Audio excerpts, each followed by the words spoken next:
الرحمن الرحيم. معانا عم محمود منورنا. مراتب عشان الناس ياخدوا المراتب على ما كملتش سنه. ما كملش لا وده والسوسه والحديد بيوجع ظهرنا.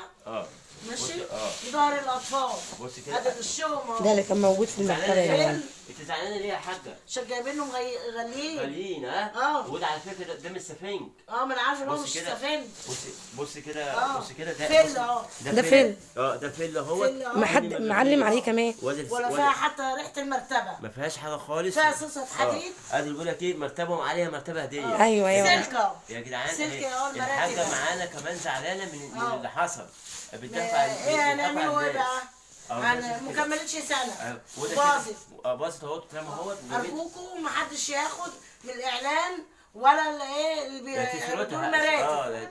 تكلميها اهي. ده كله بايظ. انا واحد منجد معلم قال لك ده كله بايظ. كل دي حاجات دي بايظه والحاجات دي يعني حته سلكه دخلت في جنب الواحد سلمته وموتته. لا يجيبوا. بسم الله الرحمن الرحيم. معانا عم محمود بعد ما قفل المرتبه وظبطها لنا وخلاها لنا 100 100. الله ينور عليك يا عم محمود. بجد بجد ما كانتش كده اصلا وهي جايه جديده. ايوه دي كانت دي يعني حرام اللي هي الشركات اللي بتاذي الناس. يقول لك مرتبه مع عليها مرتبه هديه. وادي الفوم اللي كان في المراتب احنا ما شلناه. شيليه كده اهو. ده الفوم اللي كان في المراتب وشلناه. بص كده اهو عشان خاطر الناس تبقى شايفه. ده كان في قلب المراتب اهو عشان هو ما ينفعش احنا شلناه اهو. شلناه وما حطيناهوش في المرتبه زي ما انتم شايفين اهو. الباقي كده اترمى. يعني كده حاجات دي بتاذي الناس. ادي الفوم اهوت اللي احنا شايلينه من المرتبه. الله ينور عليك يا عم محمود. وادي المرتبه وادي الفرخ الثاني اهوت شايلينه. يعني شايلين اللي فوق واللي تحت. ماشي اهو. يعني الحاجات كلها بايظه. شغل بايظ خالص. بايظ. وبيجي لسه عم محمود محمود هو اللي عملها زي ما لنا. انتم شايفين كده. صلحها وعملها. اللي عايز مرتبه كمان جاهزه اصليه يروح لعم محمود يتصل بيه يقول له انا عايز مرتبتين. نقول له اننا الاثنين نعمل له المراتب اللي هو عايزها.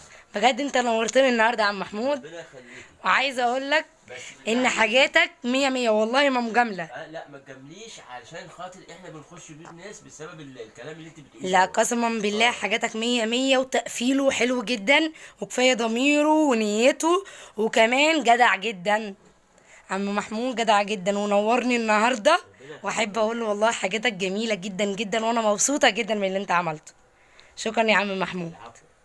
الفيديو الاخير اهو. دلوقتي خلصنا المرتبه وعملناها ووقفت عليها كمان اهو. ماشي كده تعالي كده. ماشي وبجربها اهوت. اهي دي صاحبه المرتبه اللي معاها اهو كده على المرتبه اهو. معموله ولا تقولي تيكي اي حاجه اهو ولا اي مرتبه زي الفل اهو. تمام. ولا شركه ولا مصانع اهو. ماشي. تسلم ايدك يا عم محمود. ربنا يخليك. تسلم ايدك والله صراحه ممتاز. تشكر يا عم محمود بجد بجد والله جميله جدا. ربنا يكرمك. جميله.